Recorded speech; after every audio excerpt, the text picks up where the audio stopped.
All right, welcome back. We're at chapter 8, and I know this probably doesn't make any difference to you, but for me, this is the last video that I'm doing because of the way things worked out. Hopefully it is the last video, and by next semester, we will be back in person for the most part. Also, I'm going to change books, so these lectures will no longer be um, what I'm going to use. Anyway, either way, um, you're halfway through the class, and I hope things are going well. And today we're going to talk about STDs or STIs, sexually transmitted infection, sexually transmitted disease, right? Uh, a huge problem. Like you really have, you have no idea. I'm going to show you this. See, so San Joaquin County Public Health Services actually puts out an entire guide talking about syphilis, how the recommendations, how to get screened, treatment guidelines, fact sheets on all the STDs, right? Trying to get the community educated. Hasn't done much good. I'll just say this, in San Joaquin County, syphilis is an incredible problem among 15 or 14 to 21-year-olds. Like people keep getting reinfected. People don't know they have it. They're infecting other people. By the time they get, a simple cure for syphilis is penicillin, and we'll talk about that a little bit. But by the time people get treated, they're already been reinfected by somebody because they haven't, groups of teenagers are having sex among themselves, right? And so the infection just keeps getting passed around inside cliques or groups, right? So anyway, in San Joaquin County, that's an issue.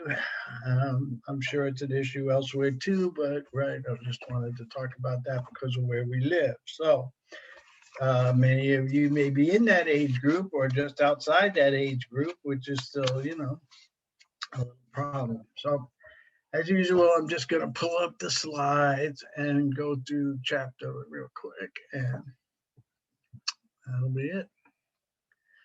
Let's see, here we go. All right, so chapter 8, sexually transmitted diseases. Let me see. To hide this.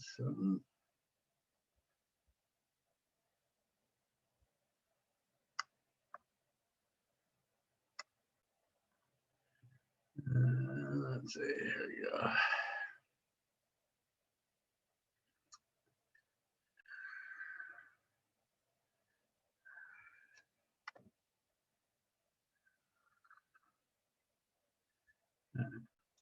Hopefully that'll work better. We'll see. Anyway, sexually transmitted diseases and infections. Why is my slideshow not working? Oh, there we go. All right. And obviously that is not a group of a box of oranges, but actually the molecular look at disease. So we want to talk about the extent of the STI pandemic. You all know what a pandemic is, obviously, because we're in the middle of them now, right? But as I said, at least in San Joaquin County, syphilis has had a pandemic rate amongst certain age groups. How it continue to spread, contact, and transmit the diseases. Symptoms, modes, same thing, how we treat it, and how the complications for each. Review the similarities among viral STIs, which are different than, so there's viral, right? Viral infections, and then another infection, right? So viral infections are not treated with antibiotics, right? So herpes is a viral infection, syphilis is not. And how those differ and how they in transmission, etc. Say bacterial, right, which is as I said, syphilis, and viral, which is herpes. And parasitic STIs, which is another group, right? And then how do we reduce or prevent the contacting and spreading of STIs? So I talked about this experiment before, right? The Tuskegee syphilis study where they infected a lot, closer to 600, right? African American men with syphilis so that they could study the progression of the disease, or they kept that group and then they monitored them for years, right, and followed them until, because syphilis will kill you in the long run. Untreated, it will eventually end in death. So, right, this is one of those things I talked about in the beginning about the ethics of research. And so what happened was they let that go. And then during the study, they actually found the cure for penicillin, the cure for syphilis, which was penicillin, but they chose not to give it to the people in the study and let them just continue to suffer with the illness. And this came out, of course, 40 years later or whatever, and families were compensated supposedly, but didn't do no good for the people that weren't here anymore. Anyway, just one of several experiments I talked to you about probably in the first lecture. And here is during the Clinton administration, so that was the 90s, right, when that came about. All right. So 20 million new cases are reported in the US annually, right? So basically that's the population of California. It's 1/10 of the population roughly of the United States, right? Half of all people will contract an STI at some point in their life. And as I said, that 15 to, I was off, but 15 to 24 are the greatest risks, right? Gonorrhea, chlamydia, and HPV, right? So HPV, I know that many of you hopefully have been vaccinated against that. And because it causes problems later down the road, obviously, that we just became aware of not that long ago.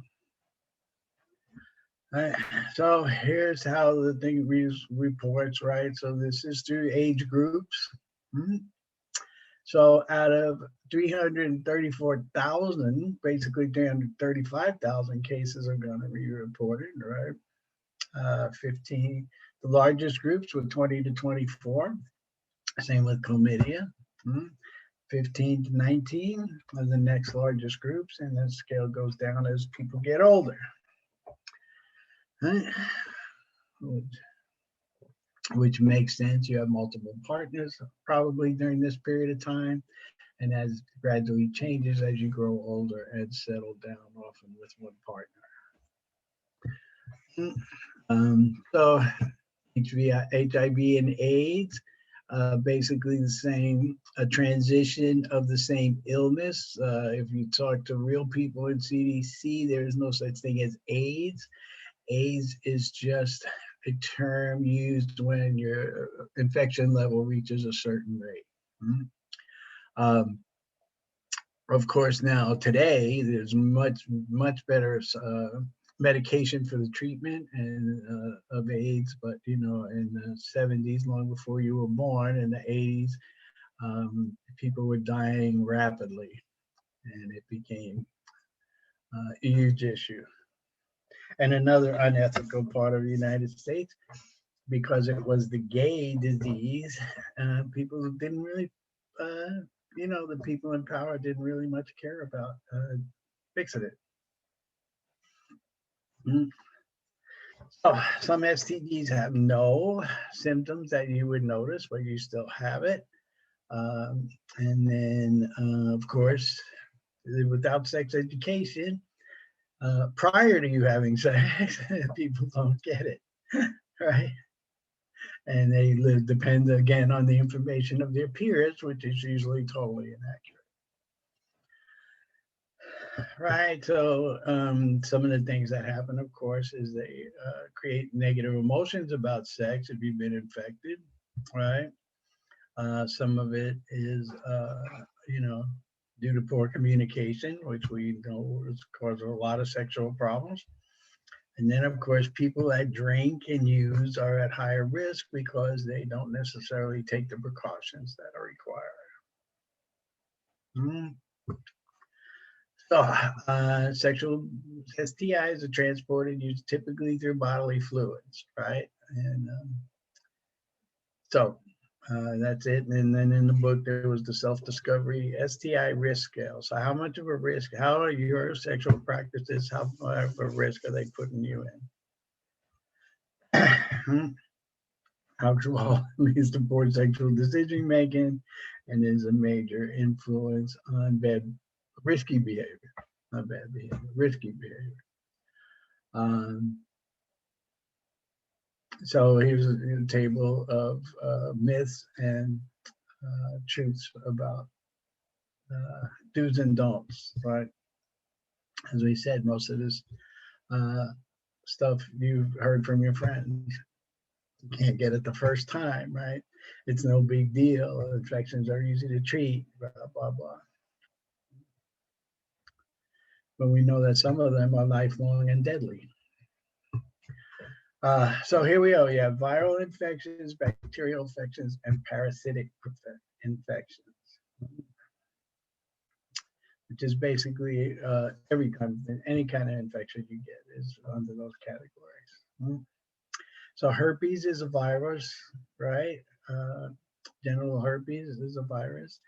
Cold sores are a form of herpes, right? Everybody's had it, so different things. Of course, genital herpes is a different class, but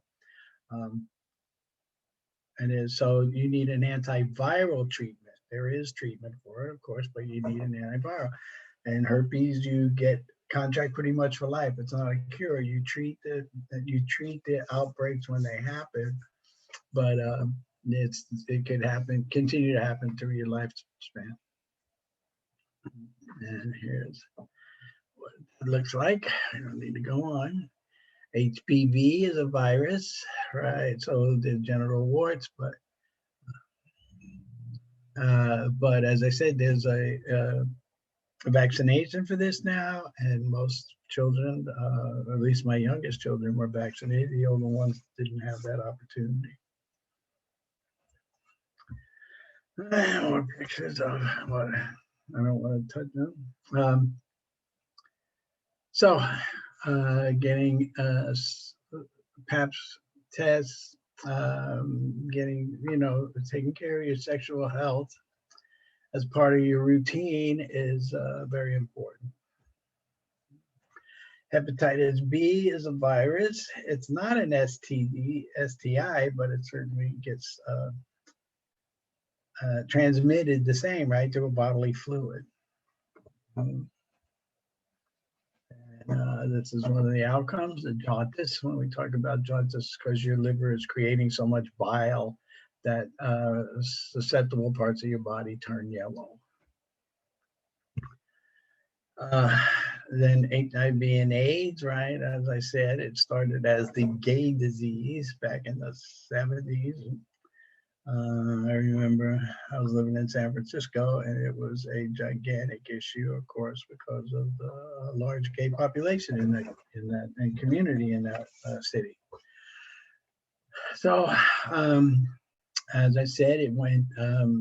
It wasn't a priority, and luckily today there are a lot better medications for the treatment, or at least of HIV. But once again, there's still no cure. Right? HIV around the world has created incredible problems, and these are all children born with HIV. And here's the stats on people living with HIV, new infections, and deaths as things go. And this is only through 2012, so we don't know where it is. It looks like the number of people living with AIDS is going up, which is a good sign because people are living longer with the disease. New infections are going down, and death rates are slightly down, but not enough, that's for sure. I think if you look at this, I think when we see the next 10 years worth of research, which is when how often epidemiology studies are typically done every 10 years or 5 years, yeah, you would probably see this curve go down a little bit more because of the medications I keep talking about over the last decade. And here around the world, the estimated number of cases, of course, Africa, Southeast Asia are among the highest. But the North America and Latin America are not far behind at all. So this is the viral, and those are the viral STIs, right? More data. So antiviral, right, therapy, living with HIV, lifestyle changes, how to increase your lifespan, living with a deadly illness. See, more people are living. HIV cocktails, etc. Create this, helped us. Yeah. So now we'll talk about bacterial infections, right? Chlamydia, as I said, and this, goes on to talk about the symptoms and what it is, and how gonorrhea is another one. And these are all like very like prominent in our community. You would like to think not in this day and age, but they are. And syphilis, as I keep going back to, all treatable by antibiotics. But, as I said, people in groups tend to keep passing the disease, the infections around amongst themselves. And then bacterial infections, right? Pelvic inflammatory disease is a little bit more serious because this is, though it can be treated, if it's not treated timely and appropriately, it can lead complications.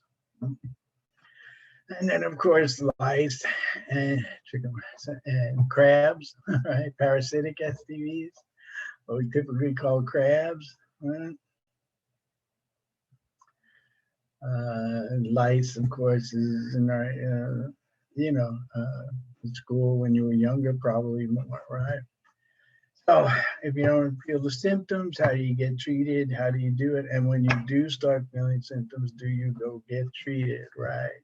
So as I said, again, to prevent STDs, like be careful, communication among your partner is crucial. Alcohol and drugs and sex are not a good idea because it typically lowers your inhibitions and increases your risky behaviors. And then, of course, just being aware and avoiding those risky behaviors.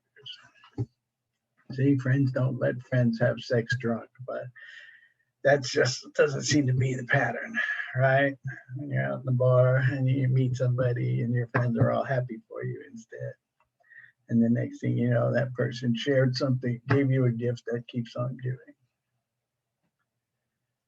And that's the end of the slideshow. Of course, you learned a lot more in the chapter. And I'm going to stop sharing. So you learned a lot more in the chapter. There's a lot more detail about STDs. Unfortunately,